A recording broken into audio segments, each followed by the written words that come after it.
أرسله بالحق بشيرا ونذيرا وداعيا إلى الله بإذنه وسراجا منيرا أما بعد فقد قال الله تعالى في كلامه المجيد وفي فرقانه الحميد أعوذ بالله من الشيطان الرجيم بسم الله الرحمن الرحيم يا أيها المزمل قم الليل إلا قليلا نصفه أو انقص منه قليلا أو زد عليه ورتل القرآن ترتيلا إن الله وملائكته يصلون على النبي يا أيها الذين آمنوا صلوا عليه وسلموا تسليما اللهم صل على محمد وعلى آل محمد كما صليت على إبراهيم وعلى آل إبراهيم إنك حميد مجيد اللهم بارك على محمد وعلى آل محمد كما باركت على إبراهيم وعلى آل إبراهيم إنك حميد مجيد সকল প্রশংসার মালিককে সকল ক্ষমতার উৎসকে সে আল্লাহর জন্য আমরা পড়ে নিচ্ছি কালিমাতুশ শুকর আলহামদুলিল্লাহ সবাই পড়ি রব্বানা লাকাল হামদ হামদান কাসীরান তাইয়িবান মুবারাকান ফীহি ইয়া রাব্বি লাকাল হামদু কামা ইয়ানবাগি লিজালালি ওয়াজহিকা ওয়া আযীমি সুলতানিকা লাকাল হামদু বিল ঈমান লাকাল হামদু বিল ইসলাম লাকাল হামদু বিল কোরআন আমরা প্রশংসা করলাম কার? সব সময় প্রশংসা করতে হবে কার? খাওয়ার সময়, ঘুমানোর সময়, জিকির করার সময়, নামাজ পড়ার সময়, শীতকালে, গ্রীষ্মকালে, মারামারির সময়। মারামারির সময় আল্লাহর প্রশংসা করবেন না? কার প্রশংসা করবেন? শয়তানের? সব সময় আল্লাহর প্রশংসা করতে হয়, ঠিক কিনা? বিষ্ণু ইসা ইসলাম জেহাদের ময়দানে যখন যেতেন তখনও আল্লাহর নামের তাকবীর দিতেন। বিষ্ণু বলতেন আল্লাহু আকবার খারিবাত খাইবার। ইহুদিদের একটা দুর্গকে যখন বিশ্বনবী একেবারে ড্যামলিশ করে দিবেন, ওই জেহাদে যখন মিলিটারি নিয়ে উনি অ্যাটাক করবেন, অ্যাটাকের শুরুটাই ছিল আল্লাহর নামে। বিষ্ণু বলেছিলেন আল্লাহু আকবার খারিবাত খাইবার, আল্লাহর নামে, আল্লাহ সুমহান, তার নামে এই খায়বারের দুর্গ আমরা ভেঙে দিব। আলহামদুলিল্লাহ পড়েন। যে কোনো যুদ্ধে বেরোলে বিশ্বনবী কার নাম পড়তেন? সফরে বেরোলে কার নাম পড়তেন? সফর থেকে ফিরে আসলে কার নাম? আজানে কার নাম? জিকিরে কার নাম? প্রথমে কার নাম? শেষে কার নাম? আল্লাহ এমন আল্লাহ, হুয়াল আউয়াল ওয়াল আখির ওয়াল যাহির ওয়াল বাতিন ওয়া হুয়া বিকুল্লি শাইইন আলিম। আল্লাহ বলে আমি প্রথম, আমি শেষ, আমি প্রকাশ্য, আমি গোপন, সূচনাহীন অতীত থেকে আমি আল্লাহ আছি, শেষহীন সীমাহীন ভবিষ্যৎ পর্যন্ত আমি আল্লাহ থাকবো। চিল্লা এখন ঠিক কিনা? ওনার কোনো লয় নাই, ওনার কোনো ক্ষয় নাই, উনি অব্যয়, উনি অক্ষয়, উনি সদা জাগ্রত, সদা সজাগ, ওনার কোনো ঘুম নাই, ওনার কোনো তন্দ্রা নাই। সুবহানাল্লাহ পড়েন। লা তাখুযুহু সিনাথু ওয়ালা নাওম, never sleep or slumber overtakes him. আল্লাহর ঘুমে তো ধরেই না, ঘুমের আগে যে তন্দ্রা ধরে ওইটাও ধরে না। সেদিনা মুসা আলাইহিস সালাম আল্লাহকে জিজ্ঞেস করলেন, ইয়া রাব্বি, মাইকম্যান কোন দিকে দেখা যায় না আমারে?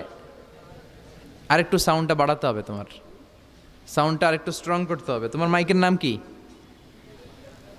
হ্যাঁ, ভুলে গেছে ও, ভুলে গিয়ে গই। রায়হান, রায়হান মাইক তুমি আরেকটু স্ট্রং করো, সাউন্ডটা আরেকটু স্ট্রং করো যাতে আমাদের কথা বলতে সুবিধা হয়। মুসা আলাইহিস সালাম আল্লাহকে জিজ্ঞেস করলেন, ইয়া রাব্বি, সাউন্ড আরো কমে গেছে তাই না? বাড়ছে একটু? রায়হান কই রে ভাই, আরেকটু বাড়াও সাউন্ড। সাইয়েদনা মুসা আলাইহিস সালাম জিজ্ঞেস করলেন, ইয়া রাব্বি আয়াগলিবুকান নাওমু, আল্লাহ আপনার কি ঘুমে ধরে না? সুবহানাল্লাহ পড়েন। আয়াগলিবুকান নাওমু, আপনার কি ঘুমে ধরে না? আপনার উপর কি ঘুম বিজয় লাভ করে না? আমি তো সারাদিন কাজ করার পরে আমার ঘুমে ধরে। আমি সারাদিন রাখালগিরির কাজ করি, ছাগল চড়াই। পৃথিবীর সব নবীরা ছাগল চড়াতেন। মা মিন নাবিয়্যিন ইল্লা রাআল গানাম, পৃথিবীতে এমন কোনো নবী নাই যেই নবী মেষ চড়ায় নাই, বকরি চড়ায় নাই। সুবহানাল্লাহ পড়েন। সাহাবারা বললেন, ইয়া রাসূলুল্লাহ, আপনিও মেষ চড়িয়েছেন? বিষ্ণু বললেন, হ্যাঁ আমিও মেষ চড়িয়েছি। আমি তো অল্প কিছু টাকার বিনিময়ে মক্কাতে ছাগলগুলো চড়ায় দিতাম। সুবহানাল্লাহ পড়েন। তো মুসা আলাইহিস সালাম বললেন, আল্লাহ আয়াগলিবুকান নাওমু, আল্লাহ আপনার কি ঘুমে ধরে না? আল্লাহ বললেন, কোনো কথা বলা যাবে না, দুইটা গ্লাসের ভেতরে পানি নাও আর পানি ভর্তি গ্লাস নিয়ে তুর পাহাড়ের উপরে দাঁড়াও। সাইয়েদনা মুসা আলাইহিস সালাম দাঁড়ালেন। আল্লাহরে আবার জিজ্ঞেস করলেন, আল্লাহ আমি জিজ্ঞেস করলাম কি আর আপনি করতে বললেন কি? আল্লাহ বললেন, কথা বলো না, যা বলেছি তাই করো। আল্লাহর সাথে বেশি কথা চলে না, তিনি সব রাজার বড় রাজা, মহারাজা। চিল্লা এখন ঠিক কিনা? তো মুসা আলাইহিস সালাম কিছু বলতে পারে না, পানি নিয়ে দাঁড়িয়ে রইলেন। মুসা আলাইহিস সালামকে আল্লাহ বললেন, তুমি দাঁড়িয়ে থাকো আর ঘুম রে, বললেন ঘুম তুই মুসারে ধর। ঘুম যে এবার সাইয়েদনা মুসা আলাইহিস সালামকে ধরেছে। উনি ঘুমের ধাক্কায় আর থাকতে পারে না, একবার ডানে যায় আর একবার বায়ে যায়। ঘুমের ধাক্কায় হঠাৎ করে কাত হয়ে পড়ে যায় আর গ্লাসগুলো মাটিতে পড়ে খান খান হয়ে ভেঙে যায়। আল্লাহ ডেকে বললেন, মুসা বেশি কিছু হেফাজতের তো দায়িত্ব দেই নাই, শুধু দুইটা গ্লাস হেফাজতের দায়িত্ব দিয়েছে। ঘুমের কারণে এগুলোর হেফাজত করতে পারো নাই, ভেঙে খান খান হয়ে গিয়েছে। আমি যদি তোমাদের মতো ঘুমিয়ে যেতাম তাহলে পৃথিবীর সাথে সূর্য লেগে, সূর্যের সাথে চন্দ্র লেগে গোটা মহাবিশ্বটা এভাবে গ্লাসের টুকরার মতো খান খান হয়ে যেত রে মুসা। এজন্য লা তাখুযুহু সিনাতু ওয়ালা নাওম, আমার ঘুমেও ধরে না, ঘুমের আগে যে তন্দ্রা আসে ওইটাও ধরে না। Never sleep or slumber overtakes him, আল্লাহর ঘুমও নাই, তন্দ্রাও নাই। সুবহানাল্লাহ পড়েন। এজন্য ওই আল্লাহর জিকির বেশি বেশি করার দরকার আছে না নাই? বিষ্ণু বললেন, আফদালু যিকরি লা ইলাহা।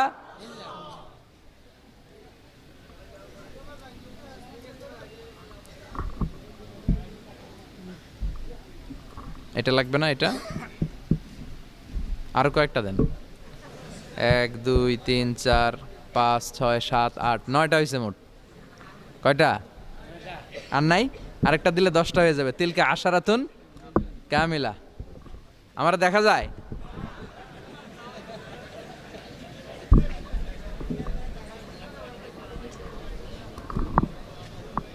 এবার হবে না? এটারে নিচু করা যাবে না একটু? এটাতেই তো ভালো সাউন্ড, সব সরাই এটা রাখেন। তো এমন আল্লাহর ইবাদত আমরা করি যার ঘুম নাই, যার তন্দ্রা নাই। সুবহানাল্লাহ পড়েন। যার শক্তির সামনে কোনো শক্তি নাই, তিনি যা ইচ্ছা তাই করতে পারেন, ঠিক কি না? ফাআলুল লিমা ইউরিদ, তিনি পাহাড়কে দরিয়া করতে পারেন, দরিয়াকে পাহাড় করতে পারেন, ধনীরে গরিব করতে পারেন, গরিবরে ধনী করতে পারেন, সম্মানিতরে অপমানিত করতে পারেন, অপমানিতরে সম্মানিত করতে পারেন। চিল্লায় বলেন, তিনি কে? তিনি ফাআলুল লিমা ইউরিদ, যা মনে চায় তাই করতে পারেন। ইন্না বাতশা রাব্বিকা লাশাদীদ, আল্লাহ বলেন আমার পাকড়াও, আমার শাস্তি, আমার পানিশমেন্ট বড় ডেঞ্জারাস, কড়া। আমি আল্লাহ সব সময় ধরি না, ধরলে ছাড়ি না। ধরে ধরে ধরে না, ধরলে আল্লাহ। খেয়াল রাখবেন, আল্লাহ ছাড় দেয় কিন্তু ছেড়ে দেয় না। এটা আমাদের জন্য রিমাইন্ডার। আমরা প্রায় অন্যায় অপরাধ প্রবণতার সাথে এতটাই জড়িয়ে পড়ি, আমরা ভাবি আল্লাহ হয়তো পানিশমেন্ট দিবে না, কিন্তু আল্লাহ ছাড় দিচ্ছে। আল্লাহ ছেড়ে দিবেন না, চিল্লা এখন ঠিক কিনা? ফেরাউনরে আল্লাহ ছাড় দিয়েছে, ছেড়ে দেয় নাই। নমরুদরে ছাড় দিয়েছে, ছেড়ে দেয় নাই। এখনো দেখা যাচ্ছে আল্লাহ অনেককে ছাড় দেয়, কিন্তু আল্লাহ ছেড়ে দেয় না। এজন্য সবসময় ইবাদত করতে হবে একজনের, তিনি কে? প্রশংসা করতে হবে একজনের, তিনি কে? জিকির করতে হবে একজনের, তিনি কে? বিশ্বনবী বলতেন, লা ইয়াজালু লিসানুকা রাতবান মিন যিকরিল্লাহ, তোমার জিহ্বাটা যেন সবসময় আল্লাহর জিকিরে, আল্লাহর স্মরণে ভিজে থাকে। আবার বিশ্বনবী বলতেন, হাব্বুল কালাম ইলাল্লাহি আরবা, আল্লাহর কাছে সবচাইতে প্রিয় কথা চারটি। কয়টি? সবাই বলেন কয়টি? এক হচ্ছে সুবহানাল্লাহ, দুই হচ্ছে আলহামদুলিল্লাহ, তিন হচ্ছে লা ইলাহা ইল্লাল্লাহ, চার হচ্ছে আল্লাহু আকবার। প্রথমটা কি? দ্বিতীয়টা? তৃতীয়টা? চার নাম্বারটা? আবারও আওয়াজ করে সবাই পড়েন, প্রথমটা কি? দ্বিতীয়টা? তৃতীয়টা? চতুর্থটা?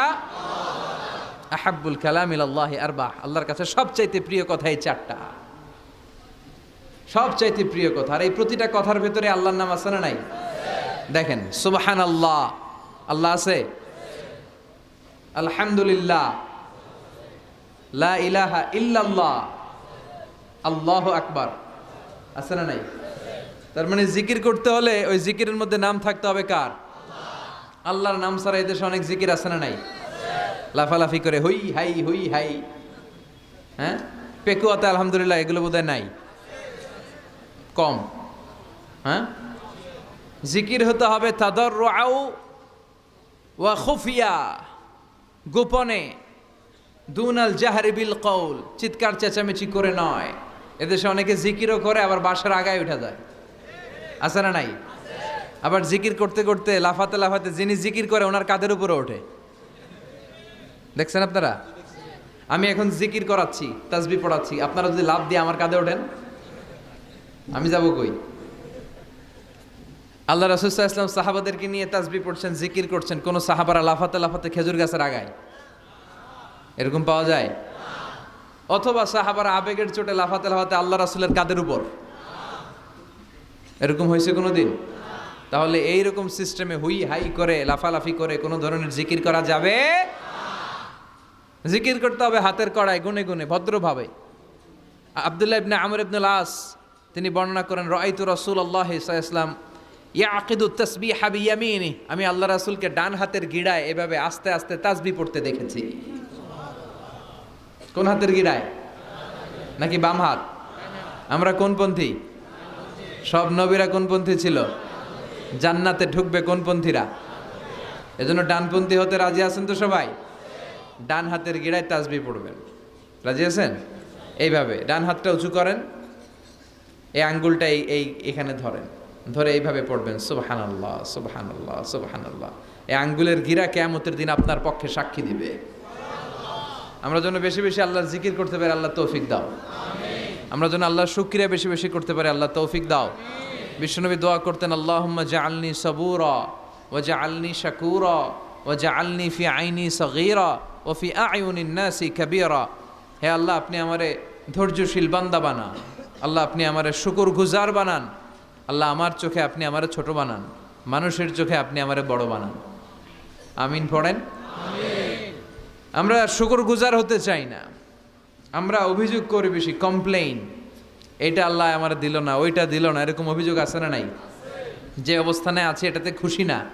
এজন্য বিশ্বনবী বলতেন, উনজুর ইলা মান হুয়া আসফালা মিনকা, তোমার চেয়ে যে খারাপ অবস্থানে আছে তার দিকে তাকাও, তাইলে তোমার ভালো লাগবে।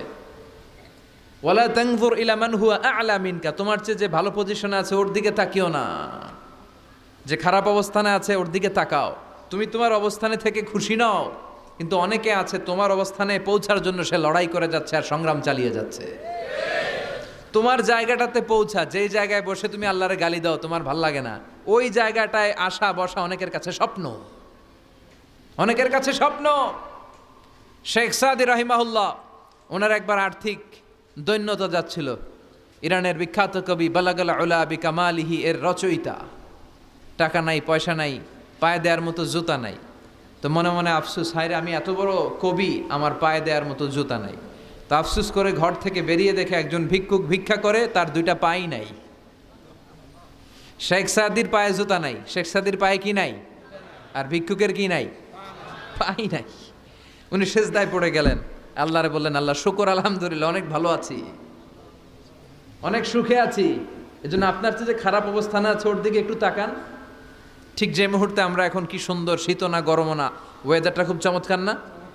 এই পরিবেশে যেই মুহূর্তে আমরা কথা শুনছি, ঠিক এই মুহূর্তে হাসপাতালের বেডে শুয়ে অনেকে মৃত্যুর প্রহর গুনছে।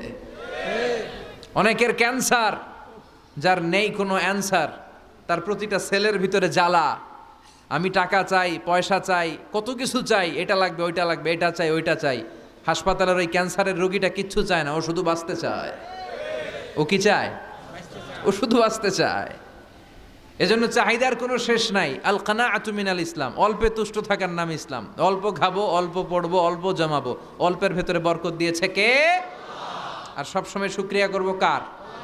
রাজি আছেন তো? আমরা যেন আল্লাহর শুকরগুজার বান্দা হতে পারি। আল্লাহ তুমি তৌফিক দাও। আরো জোরে পড়ি আমিন। রাজাখালী গ্রামের নাম, হ্যাঁ, ইউনিয়ন রাজাখালী, রানীখালী নাই না?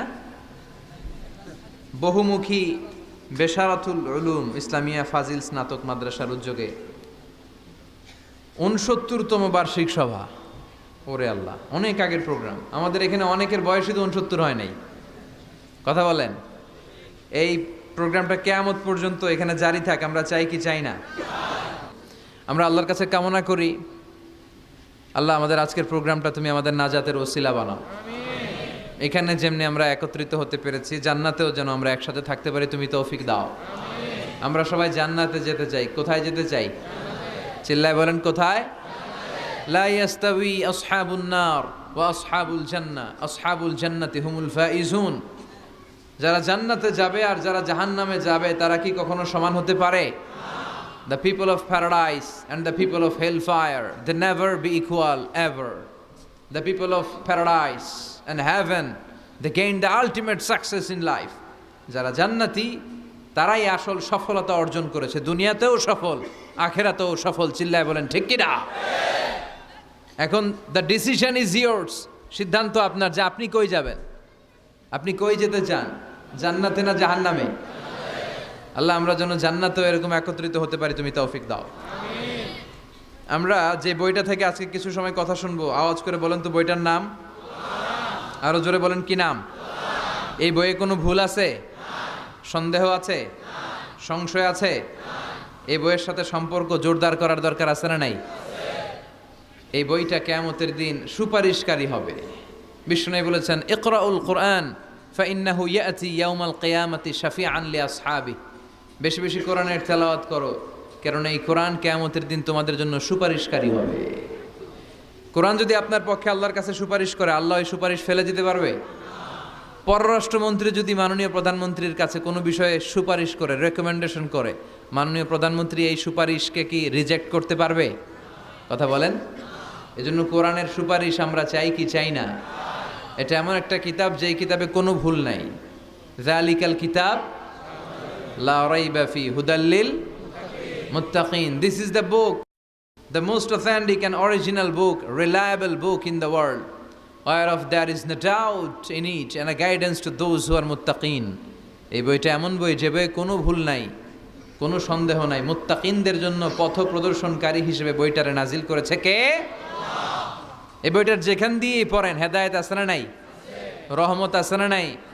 বরকত আছে না নাই? শিফা আছে না নাই? এই কিতাব পড়ে অসুস্থ ব্যক্তির গায়ে ফু দিলে সুস্থ করে কে? তার মানে এর মধ্যে শিফা আছে। সুবহানাল্লাহ পড়েন। সূরাতুল ফাতিহারে বলা হয় সূরাতুশ শিফা। সূরাতুল ফাতিহা পড়ে অসুস্থরে ফু দিলে সুস্থ করে কে? বিশ্বাস হয়? হ্যাঁ, না একটু সন্দেহ লাগে? যদি সন্দেহ থাকে তাহলে ফু দিলে কাজ হবে? আর বিশ্বাস রেখে যদি ফু দেন ভালো করে দিবে কে? এমন এক কিতাব, এই কিতাব পড়লে সওয়াব, এই কিতাব ধরলে সওয়াব, এই কিতাবের জন্য মরলেও সওয়াব। ঠিক কি না? এমন এক কিতাব আল্লাহ দিলেন। এই কিতাবকে আল্লাহ বললেন নূর, আলো। আলোর সাথে তুলনা করেছেন। কিতাবুন আনজালনাহু ইলাইকা লিতুখরিজান NASA মিনাজ-যুলুমাতি ইলান-নূর। I've revealed this holy and sacred book unto you, O my beloved last messenger, in order to lead the mankind out of darkness into the light. অন্ধকার থেকে আলোর দিকে নেয়ার জন্য এই কিতাবকে পাঠিয়েছে কে? আল্লাহ। এই কিতাব পড়লে, এই কিতাব মানলে, বুঝলে, এই কিতাবের বাস্তবায়ন সমাজে ঘটালে সমাজটা আলোকিত হবে। ঠিক কি না? আমরা একটা আলোকিত সমাজ চাই কি চাই না? যে সমাজে এই কিতাব দিয়ে আইন করা হয়, এই কিতাবের আইনে সমাজে আইনটাকে বাস্তবায়ন করা হয়, ওই সমাজে কোনো ধর্ষণ থাকে, কোনো দুর্নীতি থাকে, ওই সমাজটা হয় মদিনার সমাজ, ওই সমাজটা হয় শান্তির সমাজ। এজন্য আমরা যেন কোরআনের সাথে সম্পর্ক বাড়াই, প্রতিদিন যেন কোরআনের তেলাওয়াত করি, একটি করে হলেও কোরআনের আয়াতের বঙ্গানুবাদ যেন আমরা পড়ি। পারা যাবে? সবাই পড়ি ইনশাআল্লাহ। আমি আপনাদের খেদমতে আমার খুতবার শুরুতে সূরাতুল মুজাম্মিল থেকে 4টি আয়াত তেলাওয়াত করেছি। এই সূরাতুল মুজাম্মিল থেকে কিছু কথা আজকে আমরা শুনবো ইনশাআল্লাহ। পড়েন ইনশাআল্লাহ। আমি সবসময় তাফসির মাহফিলগুলোরে ক্লাসের মতো মনে করি। ক্লাস, আই কনসিডার দিস তাফসির programme as a class. I consider myself as a teacher and all the sitting audience as a student of the Holy Quran. আমি মনে করি যে আমি কোরআনের শিক্ষক, আর যারা শুনছে তারা আমাদের ছাত্র। আমার আগে যিনি এখানে কথা বলছিলেন তিনি ছিলেন আমাদের শিক্ষক, এখন আমি একটু করে বসার সুযোগ পাইছি, আমি হয়ে গেছি শিক্ষক, আর আমরা সবাই কোরআনের ছাত্র। খুশি না বেজার? সূরাতুল মুজাম্মিল এটা কোরআনের 29তম পারার একটা সূরা।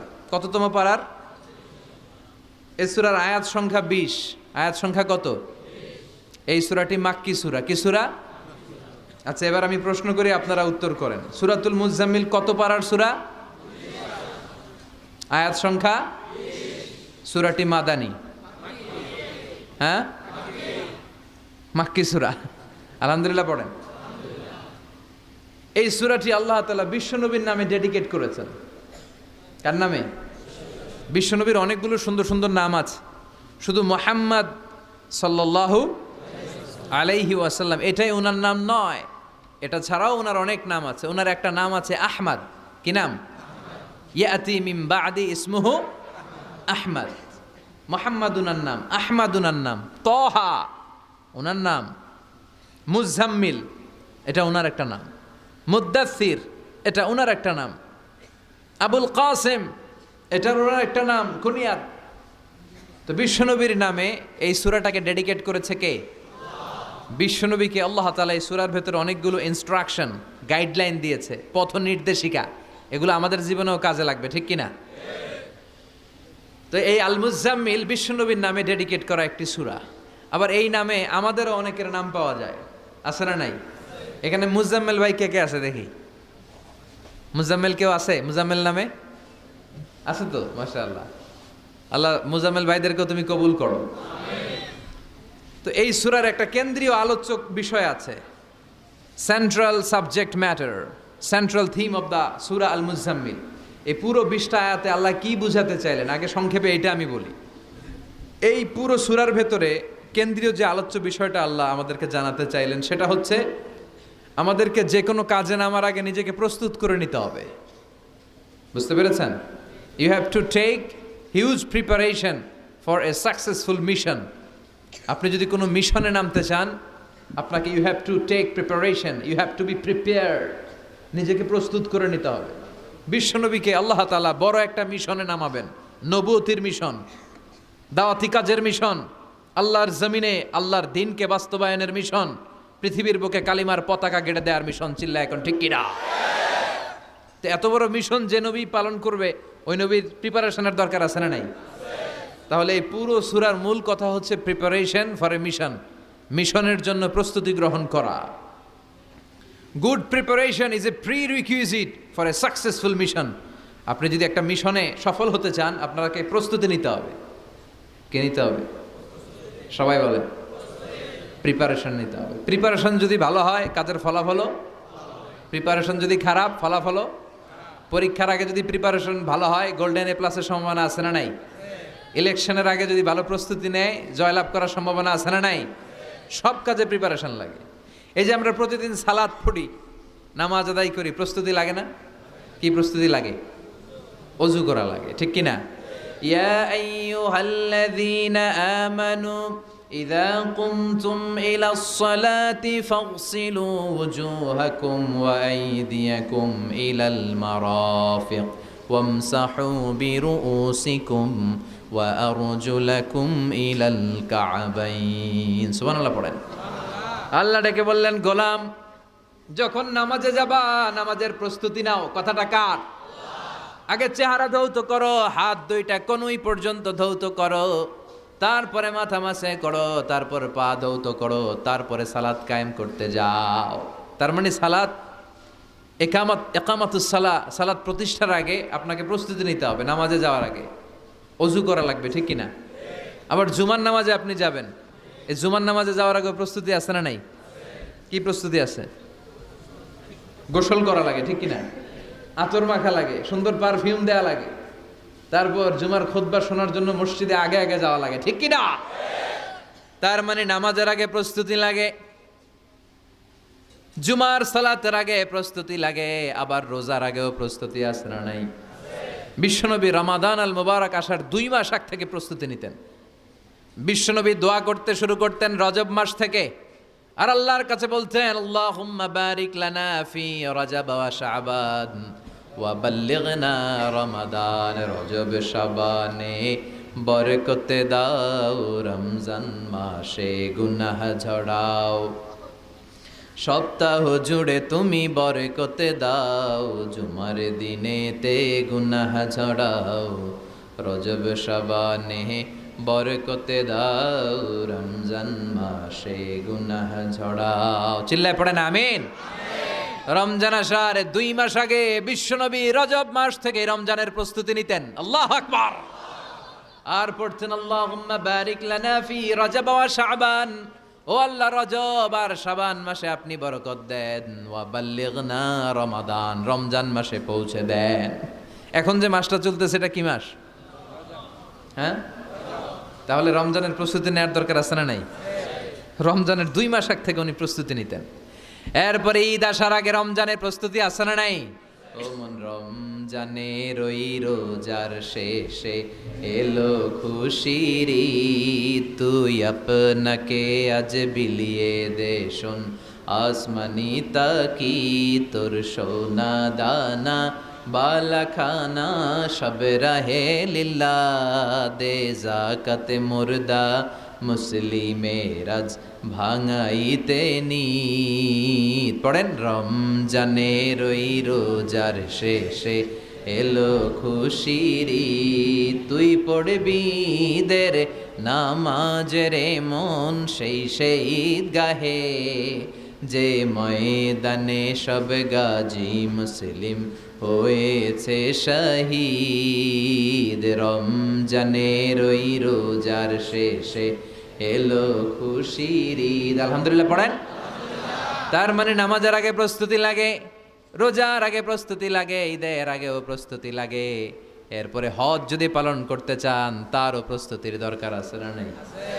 একজন হজ করবে, প্রস্তুতি লাগবে না? কি প্রস্তুতি লাগবে? হ্যাঁ, পাসপোর্ট লাগবে, হজের ভিসা লাগবে, তারপরে রেজিস্ট্রেশন করা লাগবে, আশকোনার হাজি ক্যাম্পে প্রশিক্ষণ নেওয়া লাগবে, রিয়াল কেনা লাগবে, ইজার কেনা লাগবে, রিদা কেনা লাগবে, বেল্ট কেনা লাগবে, হজের নিয়ম কানুন জানা লাগবে, ঠিক কিনা? দেখেন, নামাজের আগে প্রস্তুতি লাগে, রোজার আগে প্রস্তুতি লাগে, হজের আগে প্রস্তুতি লাগে, কিন্তু জাকাতের আগে লাগে না। হ্যাঁ, জাকাতের জন্য 1 বছর আগ থেকে প্রস্তুতি নেওয়া লাগে। আপনি কবে নিসাব পরিমাণ সম্পদের মালিক হলেন ডায়েরিতে নোট রাখার দরকার আছে না নাই? তার মানে নামাজের আগে প্রস্তুতি, রোজার আগে প্রস্তুতি, যাকাতের আগে প্রস্তুতি, হজের আগে প্রস্তুতি। এই সূরার মধ্য দিয়ে রব্বুল আলামিন বিশ্বনবীরে বুঝাতে চাইলেন, ও নবী, বিশাল একটা মিশনে আপনি নামবেন, বিশাল একটা যুদ্ধে আপনি নামবেন, কালেমার বাণীকে দুনিয়ার বুকে প্রচার করার গুরু দায়িত্ব নিয়ে নামবেন। এত বড় দায়িত্ব পালনের আগে আপনার প্রস্তুতি নেওয়ার দরকার আছে না নাই? বিশ্বনবীকে প্রস্তুতি নিতে বললেন। তার মানে এই সূরার কেন্দ্রীয় আলোচ্য বিষয় হচ্ছে you have to take a very good preparation for a mission. আপনি কোনো কাজে সফল হতে হলে আপনাকে প্রস্তুতি নিতে হবে, ভালো প্রস্তুতি ছাড়া সফল হওয়া যাবে। আবার যুদ্ধের ময়দানেও যখন আমরা যাই, বিশ্বনবী যেতেন, প্রস্তুতি ছিল কি ছিল না? আল্লাহ বললেন ওয়া আ'ইদ্দু লাহুম মাসতাতা'তুম মিন কুওয়াহ ওয়া মির রিবাতিল খাইল তুরহিবুনা বিহি আদুওয়াল্লাহি ওয়া আদুওয়াকুম। আল্লাহ ডেকে বলেন, গোলাম, যুদ্ধের ময়দানে যাওয়ার আগে ভালো করে নিজেদেরকে প্রস্তুত করে নাও। ওয়া আ'ইদ্দু লাহুম মাসতাতা'তুম মিন কুওয়াহ, তোমাদের শক্তি সামর্থ্য যা আছে সব প্রস্তুত করে রাখো। সব কিছু প্রস্তুত থাকবে মুসলমানদের, মুসলমান থাকবে সদা জাগ্রত, সদা প্রস্তুত। চিল্লায় বলেন ঠিক কি না? প্রস্তুত থাকতে হবে যুদ্ধের জন্য। আমরা যে যোদ্ধা, আমরা ভুলেই গেছি। আমরা যে যোদ্ধা জাতি, আমাদের রক্তে যে যুদ্ধের ঘ্রাণ, এটা আমরা ভুলেই গেছি। আল্লাহ বললেন ওয়া আ'ইদ্দু লাহুম মাসতাতা'তুম মিন কুওয়া, শক্তি আর রসদ জোগাড় করে রাখো। তুরহিবুনা বিহি আদুওয়াল্লাহি ওয়া আদুওয়াকুম, এই শক্তি আর সম্ভাবনা দিয়ে আল্লাহর দুশমনদেরকে তোমরা ভয় দেখাবা। মির রিবাতিল খাইল, ঘোড় সাওয়ারগুলোকে প্রস্তুত করে রাখো। বর্তমানে তো ঘোড়া টোরা নাই, এখন প্রস্তুত করে রাখতে হবে অ্যাটম বোমা, ঠিক কিনা? এখন রাখতে হবে AK-47, rocket launcher, drone, missile, ballistic ক্ষেপণাস্ত্র, রণতরী, যুদ্ধ জাহাজ, ঠিক কিনা? গোটা বিশ্বের মুসলমানদের একটা সেন্ট্রাল মিলিটারি দরকার। 50টারও বেশি মুসলিম দেশ, আমাদের সেন্ট্রাল কোনো লিডারশিপ নাই, আমাদের কেন্দ্রীয় কোনো মিলিটারি নাই। যদি আমাদের একটা মিলিটারি থাকতো, সিরিয়াতে আক্রমণ হয়েছে আমাদের বিরুদ্ধে, আমাদের মুসলিম মিলিটারি সেখানে প্রতিরোধ গড়ে তুলতো। চিল্লা এখন ঠিক কিনা? আরাকানে আক্রমণ হয়েছে, মুসলিম মিলিটারি প্রতিরোধ গড়ে তুলবে। ফিলিস্তিনে আক্রমণ হয়েছে, আমাদের মুসলিম মিলিটারি প্রতিরোধ গড়ে তুলবে। কিন্তু আমাদেরকে নেতৃত্ব দেওয়ার মতো কেউ নাই, আমাদের শক্তি সম্ভাবনাকে জোগাড় করে রাখার মতো কেউ নাই। এক রিসেপ তাইয়েব এরদোগান গোটা বিশ্বের যেখানে মুসলমানরা নির্যাতিত ওখানে ছুটে যায়। সে একা কি করবে? এরকম 10টা এরদোগান যদি আমাদের হাতে থাকতো, মুসলমানদের দিকে চোখ রাঙিয়ে কথা বলার সাহস কারো ছিল না। চিল্লা এখন ঠিক কিনা?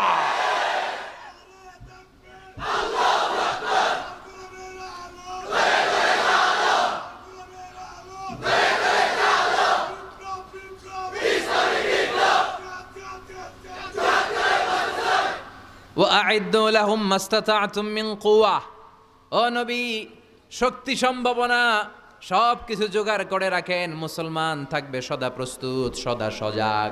মুসলমানদের বসে থাকার সময় নাই, ঠিক কি না? তার মানে এই পুরো সূরাতে, সূরাতুল মুজাম্মিলে আল্লাহ তাআলা যে সেন্ট্রাল মেসেজটা বিশ্বনবীকে দিতে চাইলেন সেটা হচ্ছে, নবী প্রস্তুতি নেন। লড়াইয়ের প্রস্তুতি, যুদ্ধের প্রস্তুতি, মিশনে নামার প্রস্তুতি। সুবহানাল্লাহ পড়েন। তাহলে সূরাতুল মুজাম্মিলের কেন্দ্রীয় আলোচ্য বিষয় কি? প্রস্তুতি। চিল্লায় বলেন, কেন্দ্রীয় আলোচ্য বিষয় কি? প্রিপারেশন নিতে হবে, প্রস্তুত থাকতে হবে, ঠিক কিনা? কেন্দ্রীয় আলোচ্য বিষয় আমরা জেনে গেলাম। এবার জানবো কোন প্রেক্ষাপটে এই সূরাটা নাজিল হয়েছে। শুনবেন?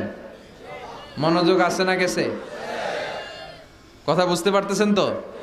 কথা বোঝা যার না বোঝানো যার? বোঝা যার? সূরাতুল মুজাম্মিল এটা শুধু মাক্কি সূরাই নয়, এটা মাক্কি যুগে নাজিল হওয়া শুরুর দিককার সূরা। কোরআনের নাজিলের দিক থেকে সর্বপ্রথম সূরা কোনটা? সূরাতুল আলাক। ইকরা বিসমি রাব্বিকাল্লাযী খালাক, এই আয়াতগুলো প্রথমে নাজিল হয়েছে। এই সূরা আলাকের প্রথম 5 আয়াতের পরপরই এই সূরা মুজাম্মিল নাজিল করে দিয়েছে কে? আল্লাহ। তার মানে মাক্কি জীবনের একেবারে শুরুর দিককার সময়। বিশ্বনবীর বয়স তখন 40। কত? সবাই বলেন 40 বছর বয়সে উনি নবী হয়েছেন। তার মানে আগের জীবনে কি ছিলেন? জালেম ছিলেন, মূর্খ ছিলেন, গোমরা ছিলেন। বিশ্বনবীর পুরো জীবনটাই আদর্শ। চিল্লায় বলেন ঠিক কিনা? As a father, as a teacher, as a lawgiver, as a lawmaker, as a philosopher, as a reformer of the society, as a commander, as a messenger, Muhammad is the superman of the world. স্বামী হিসেবে, নেতা হিসেবে, বাবা হিসেবে, সমাজ সংস্কারক হিসেবে, আইন প্রণেতা হিসেবে, দার্শনিক হিসেবে, নবী হিসেবে মুহাম্মদ সাল্লাল্লাহু আলাইহি ওয়াসাল্লাম হচ্ছে গোটা বিশ্বের একজন সুপারম্যান। উনি শেষ নবী, ওনার পরে কোনো নবী আছে? লা নাবিয়্যা বা'দি ওয়ালা রাসূলা। বিষ্ণু বলতেন, আমার পরে কোনো নবী নাই, কোনো রাসূল নাই। সাইয়েদনা আদম থেকে নবী আসার যত ধারাবাহিকতা, পুরা চেইনটাকে আল্লাহ তাআলা আমাকে পাঠানোর মাধ্যমে কেটে দিয়েছেন। চিল্লা এখন ঠিক কিনা? এজন্য বিষ্ণু বলছেন, লা নাবিয়্যা বা'দি ওয়ালা রাসূলা, আমার পরে কোনো নবী নাই, কোনো রাসূল নাই। তবে লাউ কানা বাদি নাবিয়ুন লাকানা উমর, আমার পরে যদি নবী হওয়ার যোগ্যতা কারো থাকে আমার ওমরের সেই যোগ্যতা আছে। ঠিক কি না? প্রভু তুমি বলেছ রাসূল দেবে না, বলনি দেবে না ওমর, বলনি দেবে না হামজা তারিক, খালিদ বিজয়ী সমর। প্রভু তুমি বলেছ রাসূল দেবে না, বলনি দেবে না ওমর, বলনি দেবে না হামজা তারিক, খালিদ বিজয়ী সমর। প্রভু তুমি বলেছ রাসূল দেবে না। আলহামদুলিল্লাহ পড়েন। শেষ নবী, শেষ রাসূল, তারপরে কোনো রাসূল নাই। ওনার জীবনটা এমন জীবন, নবুয়তের পরের জীবন যেমনি আমাদের জন্য আদর্শ, নবুয়তের আগের জীবনটাও আদর্শ করে দিয়েছে কে? এই 40 বছরে উনি নবী হয়েছেন, তার আগে উনি ছিলেন শ্রেষ্ঠ মানুষ, as-সাদিক আল-আমিন। জীবনে মিথ্যা বলছে? ওনার ঘোর শত্রুরাও বাড়ি থেকে অনেক দূরে কোথাও বেড়াতে গেলে ওনার বাসায় ডিপোজিট করে যাইত, ওনার বাসায় আমানত রেখে যাইতো। সুবহানাল্লাহ পড়েন। পার্টি করে আবু জাহিল্লার পার্টি। পার্টি কোন পার্টি? বিশ্ব নেই বলতেন আবু জাহিল্লার পার্টি করে ওর কাছে ডিপোজিট রাখো। ওরা বলতো না, আবু জাহিল্লার দল করি কিন্তু ওর কাছে আমানত রাখা যাবে না, ওর কাছে যদি টাকার প্যাকেট রেখে যায় তাহলে আমার টাকাও শেষ, টাকার প্যাকেটও শেষ। কথা বলেন। আমানতদারিতা নাই। আমানতদারিতা ছিল বিশ্বনবীর মাঝে। ওনার জীবনী নিয়ে যদি কথা বলতে কেউ শুরু করে কোনো কুল কিনারা খুঁজে পায় না। বিয়ন্ডলেস, বাউন্ডলেস, বটমলেস, এটা তলাবিহীন সাগর। বিশ্বনবীর জীবনীটা একটা সাগর, কিন্তু এই সাগরের কি নাই? কথা বলেন। কোনো তলা নাই। এমন নবীকে আমরা পেয়েছি। ওনার আগের জীবনটাও আদর্শ। ছোটবেলা থেকে লাজুক ছিলেন।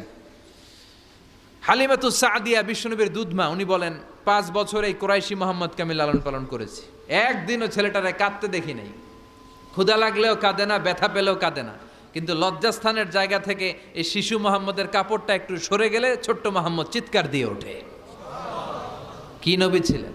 15 বছর বয়সে হালাফুল ফুদুল একটা সংগঠন করেছে।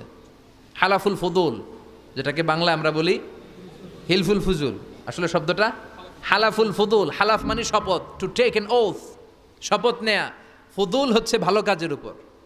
উনি হাতে হাত রেখে যুবকদেরকে নিয়ে মক্কায় আইন করলেন, মক্কার জমিনে কোনো দুর্বলের উপর, মাজলুমের উপর কোনো জালিমের অত্যাচার চলতে দেয়া যাবে না। মক্কার বুকে কোনো টেন্ডারবাজি চলবে না, চাঁদাবাজি চলবে না, ধর্ষণ চলবে না, ছিনতাই আর রাহাজানি চলবে না। চিল্লা এখন ঠিক কিনা? 15 বছর বয়সে পুরো মক্কা শহর কাঁপায় দিয়েছে। উনি তো ওই নবী, সবসময় ছিলেন অন্যায়ের বিরুদ্ধে কঠোর। ওনার ইমানটা এমন ছিল প্রয়োজনে জ্বলে উঠতো। চিৎকার করে বলেন ঠিক কিনা? যে ইমানে প্রয়োজনে জ্বলে ওঠে না, যে ইমান সত্য ন্যায়ের কথা বলে না, যে ইমানে প্রয়োজনে জ্বলে ওঠে না, যে ইমান সত্য ন্যায়ের কথা বলে না, যে ইমান বাস্তবে নাই, যে ইমান অন্তরে নাই, মুখে শুধু ফাঁকা বলি, কি করে তারে বলো ইমানে বলি, কি করে তারে বলো ইমানে বলি, কি করে তারে বলো ইমানে বলি। ঠিক কি না?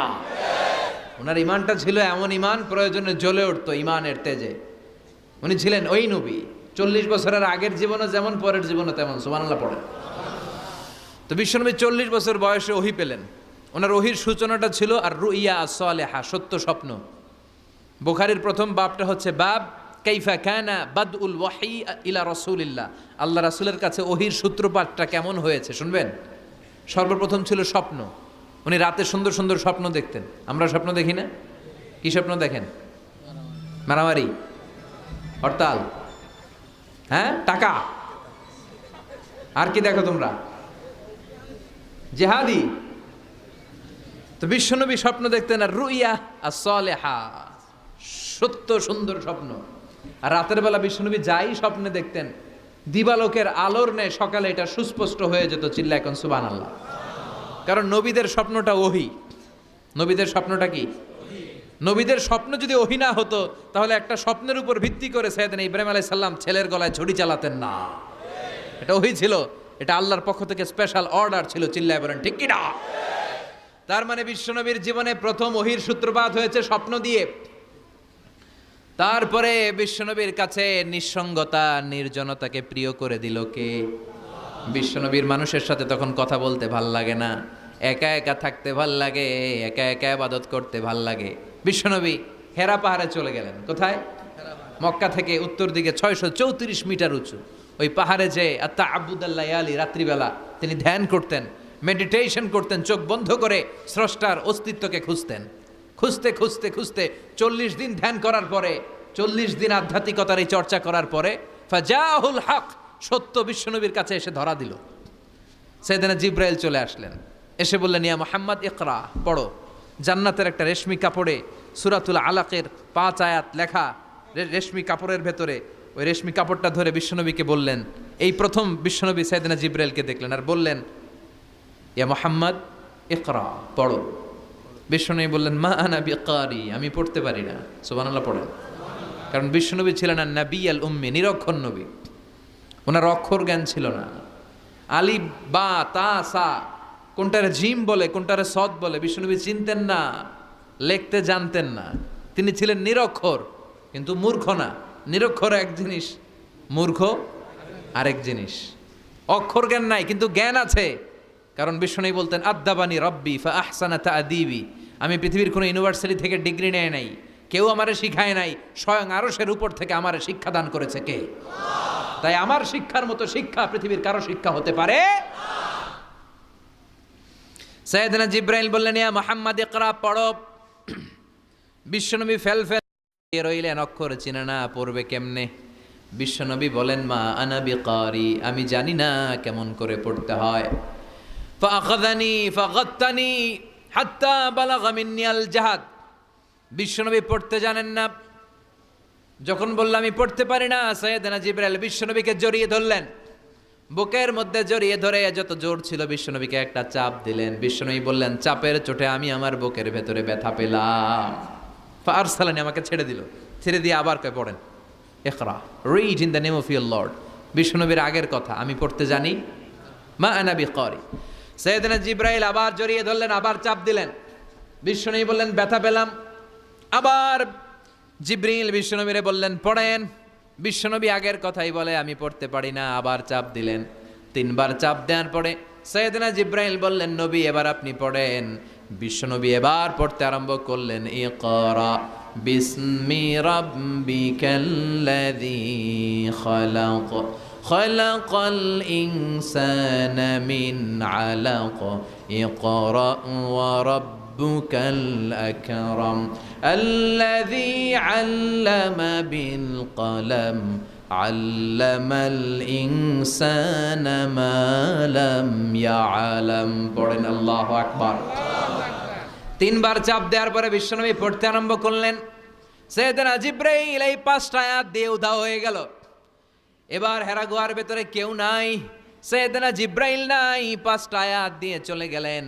বিশ্বনবী 5টা আয়াত নিয়ে কাঁপতে কাঁপতে হেরা পর্বত থেকে নেমে এলেন। সুবহানাল্লাহ পড়ে। এই ওহির ভাড়ে চাপে বিশ্বনবী কাঁপতে শুরু করলেন। এই প্রথম বিশ্বনবীর কাছে ওহির রিফ্লেকশন, ওহির ছোঁয়া, ওহির ঝলকানি, ওহির নূরানি তাজাল্লি বিশ্বনবীর হৃদয়ের মধ্যে লাগিয়ে দিল কে? এই 5টা আয়াত নিয়ে বিশ্বনবী হাত্তা ইয়ারজুফু ফুআদু, বিশ্বনবীর হৃদয় কাঁপছিল। বিশ্বনবীর ওহির প্রেসারে গায়ের মধ্যে জ্বর চলে এলো, খিচুনি চলে এলো। বিশ্বনবী কাঁপছেন প্রচন্ড জ্বরে। কাঁপতে কাঁপতে আম্মাজান খাদিজাতুল কুবরা তাহেরার কাছে এসে বলে, ও খাদিজা, আমি বাঁচবো না, আমার বড্ড ভয় লাগে। খাদিজাতুল কুবরা বললেন, নবী কি হয়েছে আপনার, কি হয়েছে? বিশ্বনবী বললেন, এমন এমন ঘটনা। বিশাল এক লোক এসে আমার কাছে পড়ো, আমি পড়তে জানি না, 3 বার চাপ দিল, এরপর দেখি ঠিকই পড়তে পারি। সুবহানাল্লাহ পড়ে। বিশ্বনবী পুরো ঘটনাটা সাইয়েদাতুনা খাদিজাতুল কুবরা তাহেরাকে শোনালেন। এরপরে মা খাদিজারে বললেন, খাদিজা, আমার বড্ড ভয় হয়, মনে হয় আমি মরে যাব, আমার প্রচন্ড জ্বর এসেছে, কাঁপুনি ছুটেছে, তুমি আমারে কম্বল দাও। কি দাও? সবাই বলেন, আরো জোরে কোন, আমারে কম্বল দাও, আমার জ্বর এসেছে, কাঁপুনি বেড়ে যাচ্ছে, চাদর দাও, কাপড় দাও, কম্বল দাও। মা খাদিজা কম্বল জোগাড় করতে গেলেন। কম্বল আর চাদর এনে বিশ্বনবীর গায়ের মধ্যে মা খাদিজা কম্বলটা পেঁচিয়ে দিলেন। বিশ্বনবী কম্বলটা পেঁচিয়ে বিছানার মধ্যে শুয়ে গেলেন। ঠিক এই মুহূর্তে সূরাতুল মুজাম্মিল নাজিল করে দিল কে? বিশ্বনবী কম্বল গায়ে দিয়ে শুয়ে আছে, আল্লাহ বিশ্বনবীরে ডাক দিলেন, ইয়া আইয়ুহাল মুজাম্মিলু কুমিল লাইলা ইল্লা কালিলা। সুবহানাল্লাহ। আল্লাহ কি সোহাগ ভরা আদর মাখা ডাক দিলেন, ইয়া আইয়ুহাল মুজাম্মিল। এর মানে হলো হে কম্বলওয়ালা। কিওয়ালা?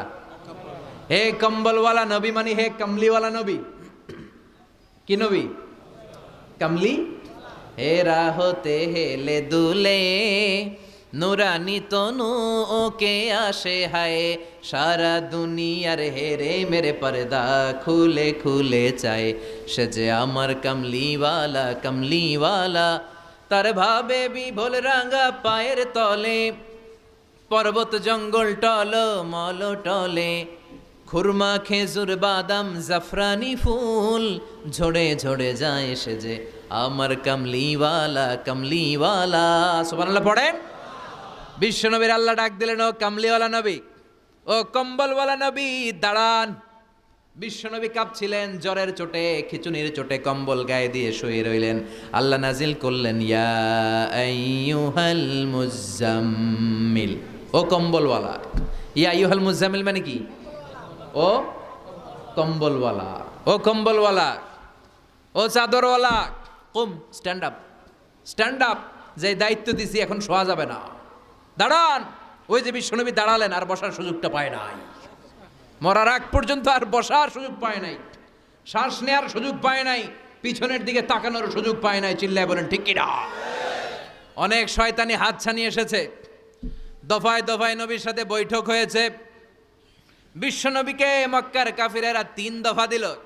বলল, আব্দুল্লাহর বেটা মুহাম্মদ, নারী চাও নারী দেব, সম্পদ চাও সম্পদ দেব, রাষ্ট্র ক্ষমতা চাও রাষ্ট্র ক্ষমতা দেব, শুধু কালিমার দাওয়াতটা বন্ধ করে দাও। নাউজুবিল্লাহ পড়বেন না? বিশ্বনবী বললেন, তোমাদের 3 দফা, কাফিরদের কয় দফা? জোরে বলেন। বিশ্বনবী বললেন, আমার মাত্র 1 দফা। কয় দফা? বিশ্বনবী বললেন, সম্পদ না, নারী না, মক্কার ক্ষমতা নয়, লা ওয়াদাউ শামসা ফি ইয়ামিনি, আকাশের দ্বিপ্রহরের জল জলে সূর্যটা যদি ডান হাতে দাও, ওয়াল কামারা ফি ইয়াসারি, চাঁদটাকে যদি বাঁ হাতে দাও, যেই কালিমার দাওয়াত দিতে ময়দানে আমি নেমেছি, গোটা বিশ্বের কেউ এই দাওয়াত থেকে আমাকে পিছু সরাতে পারবে না, কেউ পিছনে নিতে পারবে না। সম্পদ, নারী আর ক্ষমতার লোভ তো খুব তুচ্ছ বিষয়। ওই সূর্যটা যদি ডান হাতে দাও, চাঁদটা যদি বাঁ হাতে দাও, এই কালিমার দাওয়াত থেকে আমি পিছু হটব না। চিল্লায় বলেন ঠিক কিনা? বিশ্বনবীর আল্লাহ প্রস্তুতি নিতে বললেন, বললেন, ইয়া আইয়ুহাল মুজাম্মিল, ও কম্বলওয়ালা নবী। কি ওয়ালা নবী? তাফসীর বুঝতে পারতেছেন তো? শীতের চোটে খিচুনি, কম্বল গায়ে দিয়ে শুইছে, তখন আল্লাহ এটা নাজিল করলেন। তাহলে প্রথমে আমরা জানলাম সেন্ট্রাল থিম অফ দিস সূরা, এই সূরার কেন্দ্রীয় আলোচ্য বিষয়। এরপরে আমরা জানলাম কোন প্রেক্ষাপটে, কোন সিচুয়েশনে, কোন পরিস্থিতিতে এই সূরাটা নাজিল হয়েছে। বুঝতে পেরেছেন? বিশ্বনবীর যখন এই পরিস্থিতি, তখন আল্লাহ বিশ্বনবীর আবার গাইডলাইন দিলেন, ইয়া আইয়ুহাল মুজাম্মিল, হে কম্বলওয়ালা নবী, কুমিল লাইলা ইল্লা কালিলা, দাঁড়ান, রাত্রিবেলা দাঁড়িয়ে তাহাজ্জুদ গুজার হন। সুবহানাল্লাহ পড়ে।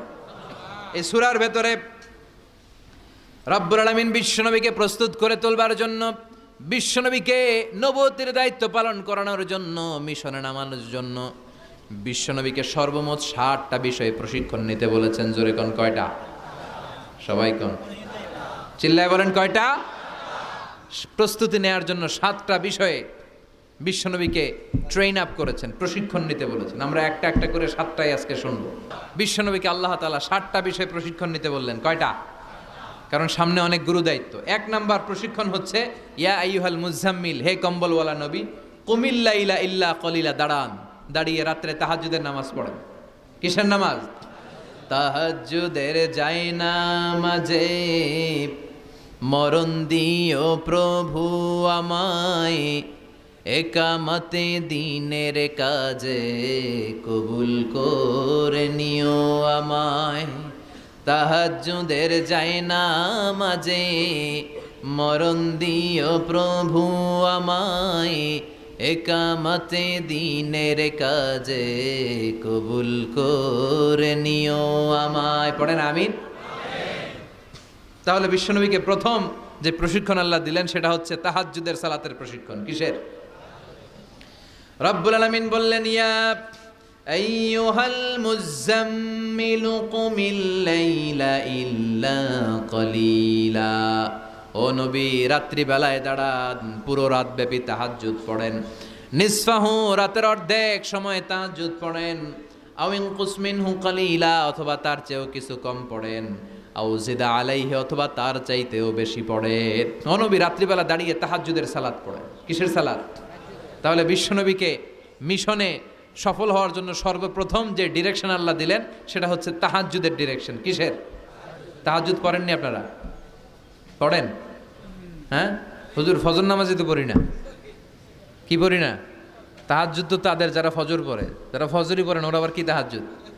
কথা বলেন। এই তাহাজ্জুদের সালাত আদায় করলে সম্মান বাড়িয়ে দেয় কে? ঘুমের আরবিতে কিছু নাম আছে। ঘুমের একটা নাম হচ্ছে নুআস। নুআস মানে ড্রোজিনেস। বাসে বসে আছেন, বাসও ঝুলে আপনিও ঝুলতেছেন, এরকম হয় না? ঝিমুনি, এটার বলে নুআস। আরেকটা হচ্ছে সামান্য হালকা লাইট স্লিপ, সামান্য ঘুম, এটার বলে পাওয়ার ন্যাপ। হালকা হালকা ঘুম, ঘুমও আসছে, আবার কে যেন কথা বলে ওইটাও শোনা যায়, এরকম ঘুম আসছে না? নাই, এটার বলে সিনা। আরবিতে এটার কি কয়? সিনা। আরেকটা হচ্ছে ভালো ঘুম, এটার বলে নাউম। এটার কি বলে? তাহলে পাইলাম নুআস, সিনা, নাউম। আরেকটা হচ্ছে জন্মের ঘুম। কিরকম ঘুম? এমন ঘুম যেই ঘুমে ডাকলেও মানুষ ওঠে না, যেটা শেষ রাতে আমাদের যেই ঘুমটা হয়, রাত 3টা-4টার দিকে কম্বল টেনে টেনে আরেকটু ঘুমাইতে মনে চায়, এরকম একটা ঘুম আছে না? নাই। এই ঘুমটাকে আরবিতে বলে হুজুদ। কি বলে? সবাই বলেন। এই হুজুদের ঘুমকে স্যাক্রিফাইস করে ওই টাইমে যে সালাতটা পড়া হয়, ওই সালাতকে আরবিতে বলে সলাতুল হুজুদ বা সলাতুত তাহাজ্জুদ। সুবহানাল্লাহ পড়বেন না? এজন্য রাব্বুল আলামিন বলেন, ওয়া মিনাল লাইলি ফাতাহাজ্জাদ বিহি নাফিলাতান লাকা আসা আন ইয়াবআসাকা রাব্বুকা মাকামাম মাহমুদা। ও নবী, রাত্রিবেলা দাঁড়িয়ে আপনি তাহাজ্জুদের নামাজ পড়েন, আশা করা যায় বিশাল সম্মানিত মহিমান্বিত জায়গায় আল্লাহ আপনারে বসায় দিবে গো নবী। ঠিক কি না? তাহাজ্জুদের সালাত পড়লে মর্যাদা বাড়ায় দেয় কে? মুমিনের বৈশিষ্ট্য, তারা রাত্রিবেলা তাহাজ্জুদের সালাত পড়ে। ইমানদারদের বৈশিষ্ট্য, তারা হলো ফুরসানান নাহার রুহবানাল লাইল। রাত্রিবেলা তাহাজ্জুদের যায় নামাজে কান্নার ঝড় তোলে, দিনের বেলায় ঘোড়া হাঁকিয়ে জিহাদের ময়দানে জিহাদ করে। ঠিক কি না? দিনের বেলায় চলবে কি? জিহাদ। জিহাদের কথা বলাতে ভয় পাইছেন? হ্যাঁ, অনেকে এখন জেহাদের সাথে জঙ্গিবাদরে লাগায়, এরকম ডাকাইত আছে না? নাই। জেহাদের সাথে সন্ত্রাসবাদকে মিলাতে চায়, চিল্লায় কোন ঠিক কিনা? জঙ্গিবাদ আর সন্ত্রাস এক জিনিস, জেহাদ আরেক জিনিস।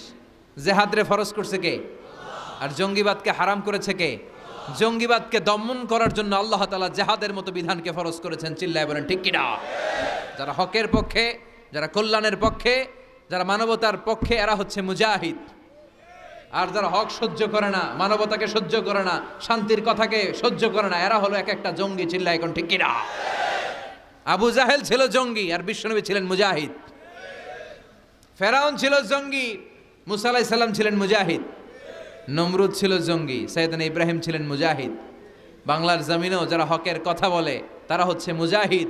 আর যাদের হক সহ্য হয় না, ইসলাম সহ্য হয় না, কোরআন সহ্য হয় না, এরা এক একটা সন্ত্রাস আর জঙ্গি। চিল্লায় এখন ঠিক কিনা? এরা জঙ্গি। আমরা যারা সত্যের পক্ষে কথা বলি, আমরা জঙ্গি না, আমরা মুজাহিদ। আমরা কি? মুজাহিদ।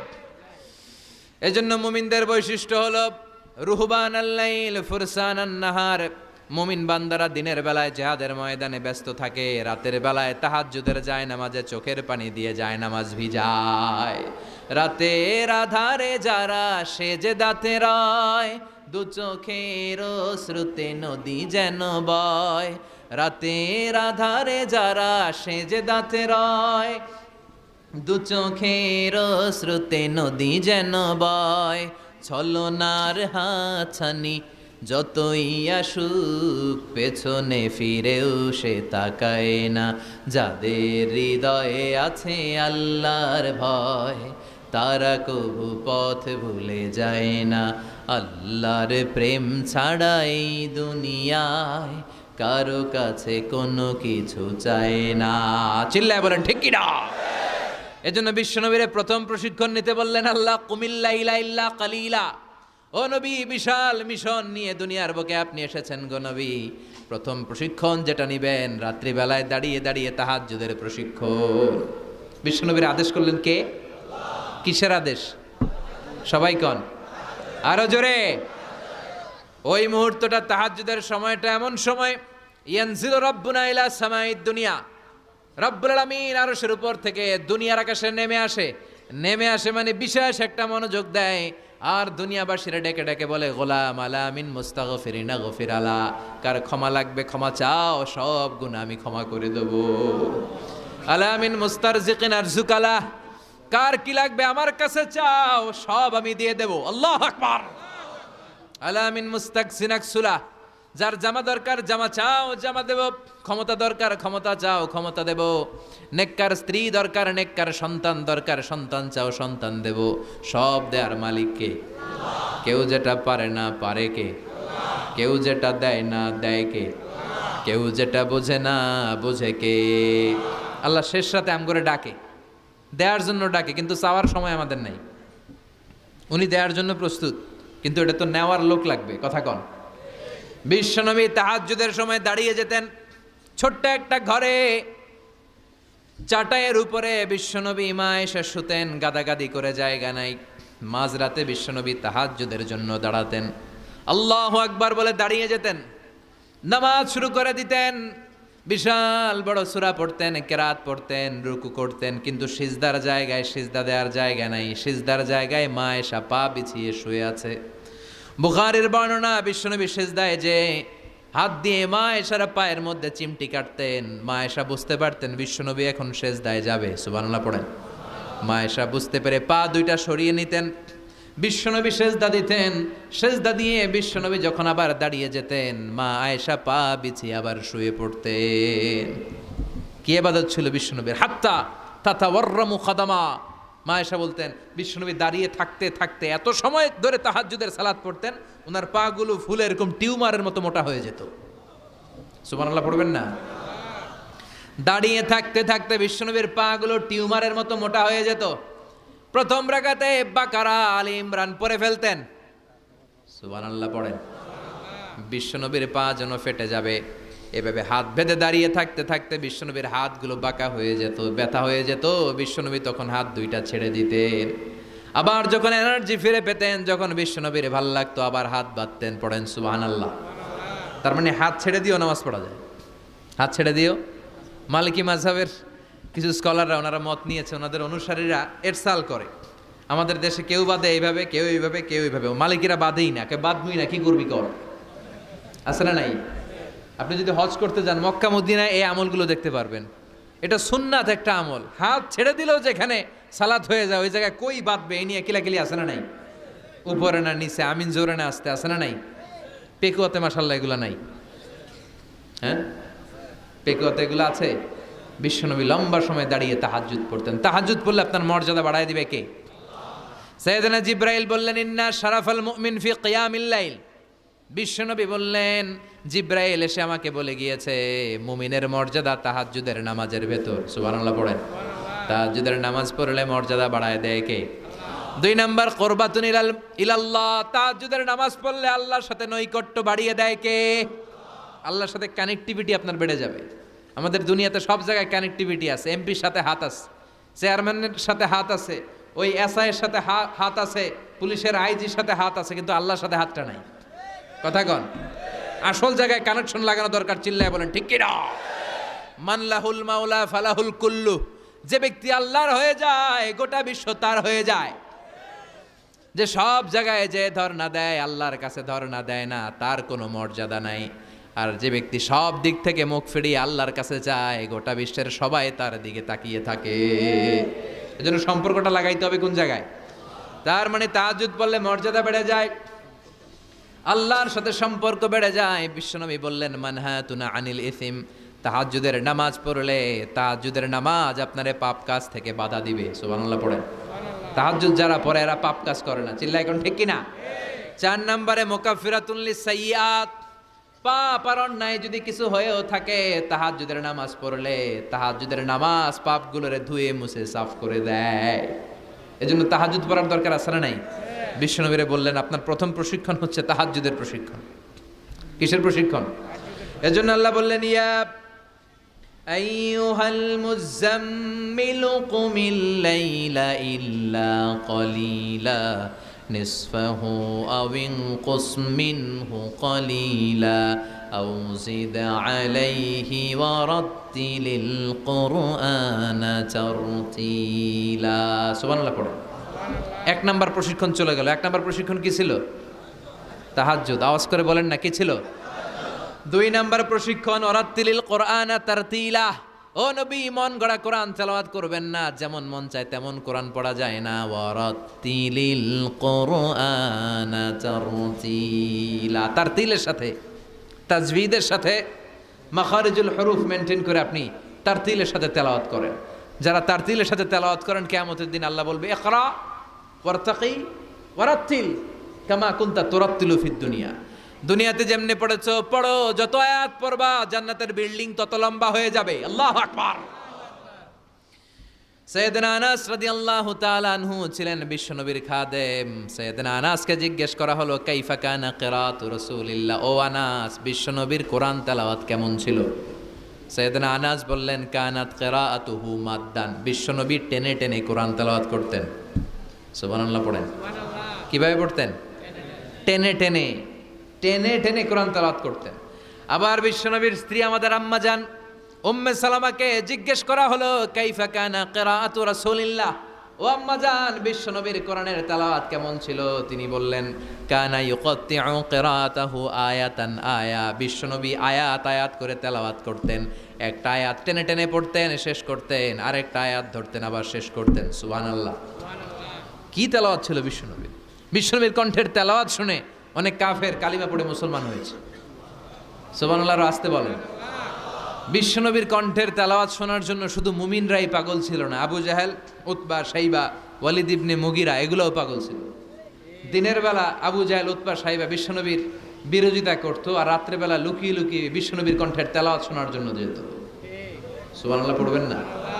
দিনের বেলা ভাষণ দিত খবরদার কেউ মুহাম্মাদের কণ্ঠের তেলাওয়াত শুনতে যেতে পারবি, কিন্তু রাত্রে বেলা লুকায় লুকায় নিজেই যেত।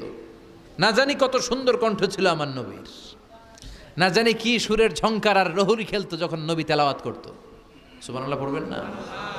এজন্য আল্লাহ বললেন ওয়ারাত্তিলিল কুরআনা তারতিলা, ও নবী ধীর স্থির ভাবে পড়েন। আবার বিশ্বনবী বলছেন সাইয়িনুল কুরআনা বিআসওয়াতিকুম, তোমাদের কণ্ঠে যত সুন্দর সুর আছে, লহুরি আছে, ঝংকার আছে, সবগুলো দিয়ে কোরআন তেলাওয়াত করবা। আবার বিশ্বনবী বলছেন মান লাম ইয়াতাগান্না বিল কুরআন ফালাইসা মিন্না, যে গুনগুন করে সুর করে কোরআন তেলাওয়াত করে না ওই লোক কখনো আমি নবীর উম্মত হতে পারে। এজন্য সুর করে কোরআন তেলাওয়াত করবেন। কি করে? অনেকে কয় হুজুর আমার সুর নাই। আপনার সুর নাই তো কি আছে? আপনার যেটা আছে ওইটাই সুর, যেটা আপনার আছে ওইটাই সুর। সুর নাই কে বলছে? টয়লেটের ভিতরে ঢুকলে বোঝা যায় কি সুর আছে। বাথরুম সিঙ্গার আছে না, কাপড় খাসতে বসলে কি সুন্দর গান শুরু করে, ঘুম ভাঙাইয়া গেল রে হে মরার কোকিলে, আছে না নাই? তখন সুন্দর সুন্দর গান বেরোয়। কিন্তু কোরআন তেলাওয়াত করতে গেলে সে সুর কয় আমার সুর নাই। আপনার যেটা আছে ওইটাই আপনার সুর, ওইটা দিয়ে তেলাওয়াত করবেন। মিশরের রাশেদ আল আফাসি, আব্দুর রহমান সুদাইস, বান্দার ইবনে আব্দুল আজিজ আল বালিলা, এদের তেলাওয়াত শুনছেন? কি সুন্দর তেলাওয়াত! বিশ্বনবীর তেলাওয়াত ছিল টেনে টেনে পড়তেন, প্রতিটা আয়াত শেষ করে আবার নতুন আয়াত ধরতেন। ঠিক কি না? আলহামদুলিল্লাহি রাব্বিল আলামিন আর রহমানির রহিম মালিকি ইয়াউমিদ্দিন ইয়্যাকা না'বুদু ওয়া ইয়্যাকা নাস্তাঈন ইহদিনাস সিরাতাল মুস্তাকিম সিরাতাল লাযীনা আন'আমতা আলাইহিম গায়রিল মাগদুবি আলাইহিম ওয়ালাদ-দাল্লিন।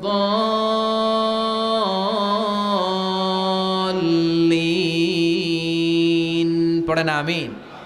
থেমে থেমে এক আয়াত শেষ আরেক আয়াত, ওই আয়াত শেষ তারপর আরেক আয়াত। বিশ্বনবী বলে রুব্বা কারিলিল কোরআন ওয়াল কোরআন ইয়ালআনুহু, কোরআনের অনেক কারি আছে যে কারীদেরকে কোরআন রহমত না দিয়ে লানত দেয়। এরকম আছে না নাই? বিশ্বনবী প্রতি আয়াতের পরে থামতেন, কি সুন্দর টেনে টেনে পড়তেন। আর আমাদের তারাবির নামাজে কি অবস্থা? জাপানের বুলেট ট্রেনও ফেল হাফেজ সাহেবের কাছে, আছে না নাই? হাফেজ সাহেবরা খবরদার, এভাবে কোরআন পড়বেন না। এভাবে কোরআন তেলাওয়াত করলে রহমত না পেয়ে আপনার কপালে লানত জুটবে। চিল্লায় বলেন ঠিক কি না? এজন্য 2 নাম্বার প্রশিক্ষণ রব্বুল আলামিন বিশ্বনবীকে দিলেন আর বললেন ওয়ারাত্তিলিল কুরআনা তারতিলা। ও নবী, রাত্রিবেলায় তাহাজ্জুদের নামাজে ধীরস্থিরভাবে কোরআন তেলাওয়াত করেন। এরপর আল্লাহ বললেন ইন্না সানুলকি আলাইকা কওলান সাকিলা। ও নবী, অচিরেই ভারী একটা কথা, ভারী একটা বাণী, অনেক ওজনওয়ালা কোরআন আমি আপনার উপরে নাজিল করে দেব। সুবহানাল্লাহ পড়ে। কওলান সাকিলা, it's a very heavy and weightful word. কোরআনের এই কথাগুলোর একটা আলাদা ওজন আছে না নাই? বিশ্বাস হয় না সন্দেহ লাগে? বিশ্বনবীর কাছে যখন কোরআনের আয়াত নাজিল হতো, মা আয়েশা বর্ণনা করেন প্রচণ্ড শীতের রাতে, কিসের রাতে কথা শুনতেছেন? প্রচণ্ড শীতের রাতে বিশ্বনবী ঘেমে ঘেমে একাকার হয়ে যেতেন।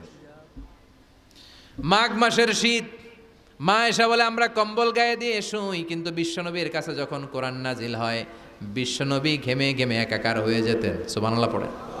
বিশ্বনবী যখন ওটের উপর বসা অবস্থায় কোরআনের আয়াত নাজিল হতো, ওটের বুকটা জমিনে লেগে যেত।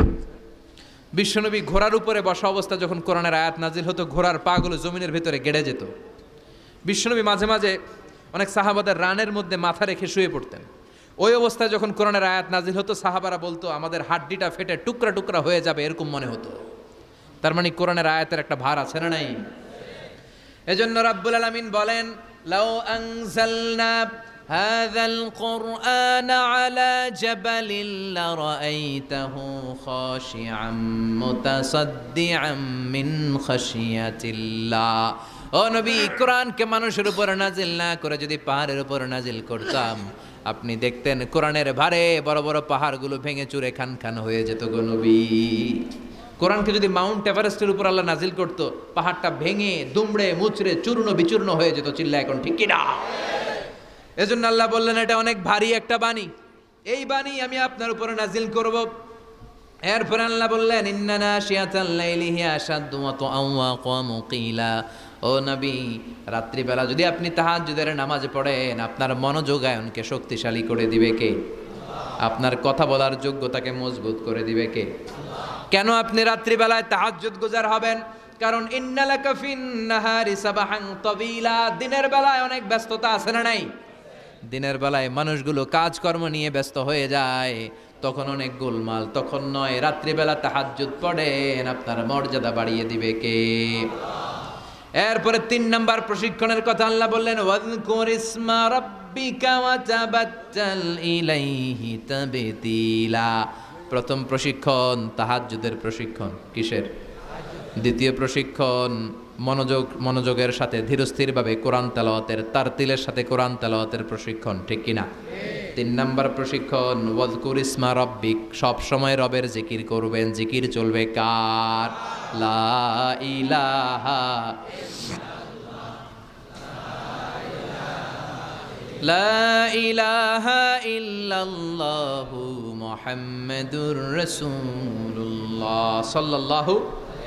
ওয়াযকুর ইসমা রাব্বিক, ও নবী আপনার রবের নাম স্মরণ করেন। সব সময় জিহ্বায় একজনের নাম থাকবে, তিনি কে? আমাদের রব কে?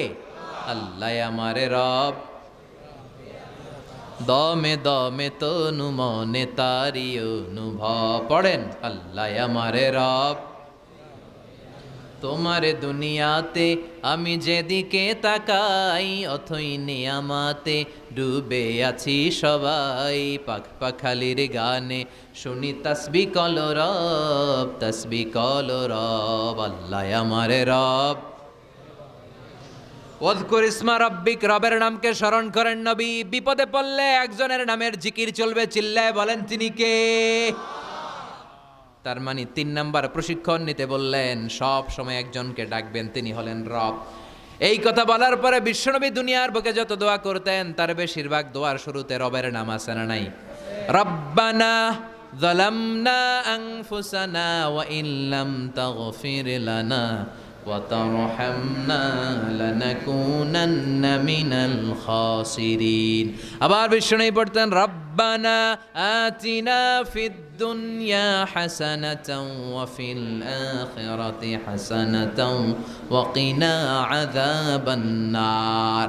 আবার আমরা যখন রুকুর মধ্যে যাই তখন রবের নাম আছে না নাই? সুবহানা রাব্বিয়াল। আবার যখন সিজদায় যাই তখনও রবের নাম আছে না নাই? সুবহানা রাব্বিয়াল। এজন্য 3 নাম্বার প্রশিক্ষণ, ওয়াজকুর ইসমা রাব্বিকা, নবী রবের নাম স্মরণ করেন। 4 নাম্বার প্রশিক্ষণ, ওয়াতাবাত্তাল ইলাইহি তাবতিলা, আপনি যখন সময় পাবেন রবের ইবাদতে মশগুল হয়ে যান। কার ইবাদতে? কার ইবাদতে? আমরা যেন আল্লাহর ইবাদতে মশগুল হয়ে যাই। ওয়াতাবাত্তাল ইলাইহি তাবতিলা, তাবাত্তুল মানে আল্লাহর ইবাদতে মনোনিবেশ করা, মশগুল হওয়া। এই তাবাত্তুল শব্দটা এসেছে আল বাতুল থেকে। এজন্য মারিয়াম আলাইহিস সালামকে বলা হতো মারিয়াম আল বাতুল। মারিয়াম আলাইহিস সালামকে কি বলা হতো? উনি বাইতুল মুকাদ্দাসে সব সময় কার ইবাদতে মশগুল থাকতো? ইবাদতে মশগুল। আমাদের নারীরাও মশগুল থাকে, তবে ইবাদত নিয়ে নয়, জি বাংলা নিয়ে, স্টার জলসা নিয়ে, কিরণমালা নিয়ে, হিন্দি সিনেমা নিয়ে। আছে না নাই? পেকুয়াতে নাই? এদিকেও আছে। আল্লাহ এই গজব থেকে তুমি আমাদেরকে হেফাজত করো, আমরা পড়ি আমিন। ফাইদা ফারাগতা ফানসাব ওয়া ইলা রাব্বিকা ফারগাব। আল্লাহ নবীর ডাকে বললেন, ও নবী, যখন আপনি অবসর পাবেন আপনি ইবাদতে মনোনিবেশ করেন, আল্লাহর ইবাদতে মশগুল হয়ে যান। ওয়া তাবাত্তাল ইলাইহি তাবতিলা, ইবাদত চলবে একজনের, তিনি কে? আল্লাহ। তাহলে প্রশিক্ষণ কয়টা গেল? জোরে বলেন, আরো জোরে বলেন। এরপরে আল্লাহ বললেন, ওয়াসবির আলা মা ইয়াকুলুনা ওয়াহজুরহুম হাজরান জামিলা। তার আগে বললেন রব্বুল মাশরিকি ওয়াল মাগরিবি লা ইলাহা ইল্লা হুয়া ফাত্তাখিযহু ওয়াকিলা। সুবহানাল্লাহ পড়ে। রব্বুল মাশরিক ওয়াল মাগরিব, আমি পূর্ব দিগন্তের মালিক, পশ্চিম দিগন্তেরও মালিক, সব কিছুর মালিক কে? আল্লাহ। লা ইলাহা ইল্লা হু, তিনি ছাড়া কোনো ইলাহ নাই। ফাত্তাখিযহু ওয়াকিলা। আরেক প্রশিক্ষণ চলে আসছে, ফাত্তাখিযহু ওয়াকিলা। ও নবী, আল্লাহরে ওয়াকিল হিসেবে গ্রহণ করেন। আমাদের ওয়াকিল বা অভিভাবক কিংবা মুমিনদের গার্ডিয়ান শুধু একজন, চিল্লায় বলেন তিনি কে? আল্লাহ। ফাত্তাখিযহু ওয়াকিলা, অন্য কাউরে ওয়াকিল বানাবেন না, অন্য কারোর নেতৃত্ব মেনে নেবেন না, অন্য কারোর অভিভাবকত্ব মেনে নেবেন না। বিপদে আপদে হাল ছাড়বেন না, নিরাশ হবেন না, ভরসা রাখুন একজনের উপর, তিনি কে? ফাত্তাখিযহু ওয়াকিলা। 5 নাম্বার প্রশিক্ষণ, ও নবী আপনি আমারে অভিভাবক হিসেবে গ্রহণ করেন, বিপদে আপদে সব সময় আল্লাহরে পাশে পাবেন। জোরে কোন ঠিক কিনা? এরপরে 6 নম্বরে আল্লাহ বললেন, ওয়াসবির আলা মা ইয়াকুলুন, কাফির মুশরিকরা যে সমস্ত গাল মন্দ আপনারে করে এগুলোর বিপরীতে রেগে না যে আপনি ধৈর্য ধারণ করবেন গো নবী। ওয়াসবির, ধৈর্য ধারণ করেন, কারণ ইন্নাল্লাহা মাআস, ধৈর্যশীলদের সাথে কে থাকে? চিল্লায় বলেন কে? ও নবী, ওরা আপনারে অনেক কিছু বলবে, আপনি রেগে যাবেন না। বিশ্বনবীর কাফিররা কি বলতো জানেন? বলতো আপনি একজন কবি। বিশ্বনবী নাকি কবি? নাউজুবিল্লাহ কইবেন না। আল্লাহ বলেন, ওয়ামা আল্লামনাহু শি'রা ওয়ামা ইয়ানবাগি লাহু, আমি নবীরে কবিতা শিখাই নাই, কবিতা তার জন্য শোভনীয় নয়। সুবহানাল্লাহ পড়েন। আবার বিশ্বনবীরে তারা বলতে লাগলো গণক। কি বলতে লাগলো? কাহিন। আল্লাহ বলে, ওয়ালা বিকাউলি কাহিন, এটা গণকের কথাও নয়, এটা আল্লাহর কথা, ঠিক কিনা? এরপরে বিশ্বনবীর ওরা বলতে লাগলো মাজনুন মানে পাগল। আল্লাহ বলে, ওয়ামা সাহিবুকুম বিমাজনুন, তোমাদের সাথী আমার হাবিব কিন্তু পাগল নয়। সুবহানাল্লাহ। এরপর ওরা বিশ্বনবীর গালে দিতে লাগলো সাহির বলে। সাহির মানে জাদুকর, সাহির মানে আল্লাহ বলে না, আমার নবী জাদুকর না। এরপরে ওরা বিশ্বনবীর বলতে লাগলো আবতার, মানে নির্বংশ, লেস কাটা। আল্লাহ বলে না, ইন্না শানিয়াকা হুয়াল আবতার, যারা বিশ্বনবীর লেস কাটা আর নির্বংশ বলে ওরাই লেস কাটা, নির্বংশ আর জাহান্নামের নরকীট আর পিতৃ পরিচয়হীন জারদ সন্তান। চিল্লা এখন ঠিক কিনা? বিশ্বনবীর বিরুদ্ধে যারা কথা বলে এগুলো জাহান্নামের নরকীট। ওরা বলে, মুহাম্মদ তোমার কোনো ছেলে বেঁচে নাই, তোমার 4 মেয়ে, তুমি এন্তেকালের সাথে সাথে তোমার বংশ নির্বংশ হয়ে যাবে, তুমি লেস কাটা। আল্লাহ বলে না, রাফা'না আলাকা যিকরাক, নবী আপনার সম্মানকে আমি আকাশ চুম্বি করেছি, আমার নাম যেখানে আপনার নামও আমি রেখেছি সেখানে, ঠিক কিনা? এজন্য কালিমায়ে তয়্যিবার ভেতরে লা ইলাহা ইল্লাল্লাহ, তারপর পর বিশ্বনবীর নাম মুহাম্মাদুর রাসূলুল্লাহ আছে না নাই? আজানের মধ্যে আল্লাহর নামের পরে নবীর নাম আছে না নাই? আবার নামাজে সালাম ফেরানোর আগে বিশ্বনবীর জন্য দুরূদ আছে না নাই? ওরাফা'না লাকা যিকরাক। ওরা বলে আপনি লেস কাটা, আপনি লেস কাটা না, যারা আপনারে গালি দেয় ওরাই লেস কাটা। ওয়াসবির আলা মা ইয়াকুলুন, ও নবী ওরা যা বলে এই ব্যাপারে আপনি ধৈর্য ধারণ করেন, আপনি মন খারাপ করবেন না। এই গালিগালাজ এটা নবীদের শুনতে হবে, এটা সুন্নাত। আমরাও এখন গালিগালাজ শুনি, জোরে কোন ঠিক কিনা? আমাদেরকে বলে ব্যাকডেটেড, ব্যাকডেটেড, কিছু জানে না এরা মোল্লা। আমি করে কি ডাকে? একজন মেম্বার অফ দ্য পার্লামেন্ট কয়েকদিন আগে সংসদ ভবনে বলছে মোল্লাতন্ত্র। কি বলছে? ইসলামের কথা ভাল লাগে না, কাদিয়ানীদের সাফাই গায়। আছে না নাই? বিশ্বনবী যে শেষ নবী এটা মানে না কাদিয়ানীরা, উনি কাদিয়ানীদের সাফার গায়। তার মানে ইসলাম ওনার ভাল লাগে না, ওনার ভাল লাগে কাদিয়ানী সম্প্রদায়কে। চিল্লা এখন ঠিক কিনা? বিশ্বনবীরে বলেছে কবি, ওনারে বলেছে গণক, ওনারে বলেছে জাদুকর, ওনারে বলেছে পাগল, ওনারে বলে লেস কাটা। ওই গালিগুলো আমাদেরও শুনতে হবে যদি নবীর অনুসারী হই। আমাদেরকে এখন গণক বলে না, পাগল বলে না, আমাদেরকে বলে মোল্লা, আমাদেরকে বলে রাজাকার, আমাদেরকে বলে যুদ্ধাপরাধী। চিল্লা এখন ঠিক কিনা? যুগে যুগে গালিগালাজ আছে না নাই?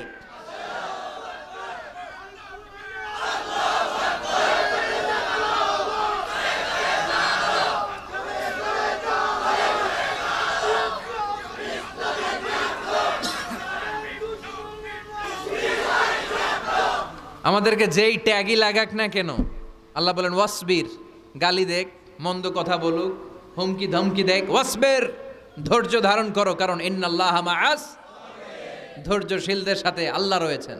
যারা জমিনের উপর জুলুম করে তাদের জন্য আল্লাহ কোনো সাহায্য পাঠায় না। আর জমিনে যারা মাজলুম, যাদের রক্ত জমিনে লাগে, ওই জমিনের ক্ষমতা আল্লাহ মাজলুমদের হাতে তুলে দেয়। চিল্লা এখন ঠিক কিনা? রাত্রি যত গভীর হয় সুবহে সাদিকের সময় কাছে আসতে থাকে, ঠিক কিনা? ইসলামের পক্ষের শক্তির উপর আযাব, অত্যাচার, জুলুম, নির্যাতন যত বাড়তে থাকে ইসলামের বিজয়ের সময় ঘনাতে থাকে। এটা মুমিনের বিশ্বাস, এটা মুমিনের আত্মোপলব্ধি। আল্লাহ বলেন ওয়াসবির আলা মা ইয়াকুলুন, নবী ওরা যা বলে আপনি মন খারাপ করবেন না, আপনি ধৈর্য ধারণ করেন, কারণ ইন্নাল্লাহা মাআস, ধৈর্যশীলদের সাথে থাকে কে? আবার আল্লাহ বললেন ওয়াস্তাঈনু বিস-সাবরি ওয়াস-সালাতি ওয়া ইন্নাহা লাকাবীরাতুন ইল্লা আলাল খাশিঈন। ও নবী, ধৈর্য আর সালাতের মাধ্যমে আপনি আমার কাছে সাহায্য চান।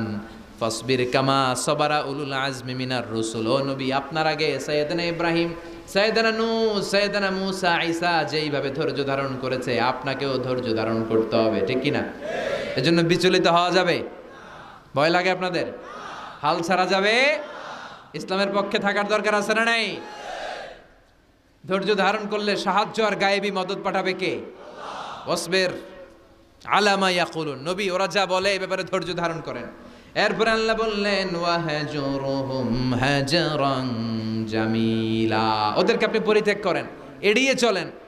মূর্খরা এসে যখন আপনার সাথে গালমন্দ করতে চায়, পায়ে পাড়া দিয়ে ঝগড়া করতে চায়, আপনি সালাম দিয়ে কেটে পড়েন। ওদের এই কথাগুলো, এই গালিগুলো শোনার সময়ও আমাদের নাই। চিল্লায় বলেন ঠিক কিনা? তার মানে সর্বশেষ 6 নম্বরে আল্লাহ তাআলা বিশ্বনবীকে ধৈর্যের প্রশিক্ষণ নিতে বললেন। আর 7 নম্বরে এই সমস্ত কাফের, মুশরিক, এই আবাল শ্রেণীর লোকগুলোর কথাবার্তা থেকে নিজেকে এড়িয়ে থাকতে আল্লাহ পরামর্শ দিলেন। চিল্লা এখন ঠিক কিনা?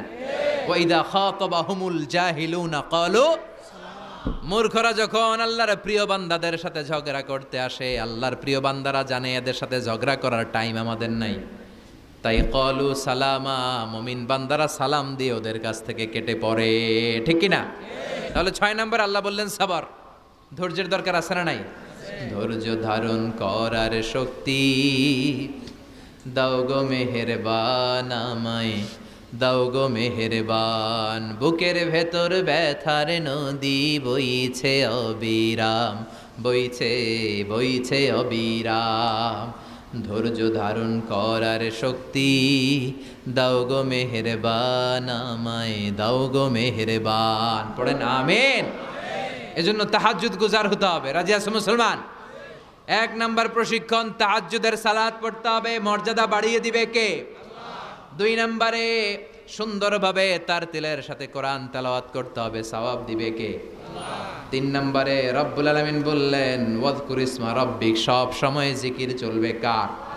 4 নম্বরে ইবাদতে মনোনিবেশ করতে হবে কার জন্য? 5 নম্বরে দুনিয়ার কেউ আমাদের ওয়াকিল নয়, আমাদের অভিভাবক নয়, আমাদের আসল অভিভাবক কে? 6 নম্বরে ওরা আমাদেরকে যাই বলুক, আমাদের আসল হাতিয়ার হলো ধৈর্য। আসল হাতিয়ার কি? সবর। আর ওরা যদি গালিগালাজ করে, আল্লাহ বললেন ওদেরকে এড়িয়ে চলো। মুমিনরা ধৈর্য ধরবে আর মুনাফিকদেরকে এড়িয়ে চলবে, ঠিক কি না? এই 7টা প্রশিক্ষণ বিশ্বনবীকে নিতে বলল কে? কারণ বিশ্বনবীর বিশাল দাওয়াতি মিশন আছে। কালেমার বাণী প্রচারের মিশনে নামতে হবে, নবুয়তির দায়িত্ব পালনের মিশনে নামতে হবে। লিয়ুযহিরাহু আলা দ্বীনি কুল্লি, মানব রচিত যত মতবাদ, যত ধর্ম, যত কথা আছে সব কিছুর কবর রচনা করে কালিমার পতাকা উড়াইয়ে দিতে হবে। চিল্লা এখন ঠিক কিনা? এই মিশনে নামার আগে বিশ্বনবীকে আল্লাহ প্রস্তুতি নিতে বললেন।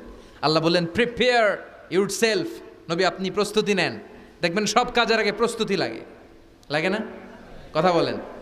এই যে Lux Channel I superstar, close up one, তোমাকেই খুঁজছে বাংলাদেশ, বিউটি কন্টেস্ট আছে না নাই?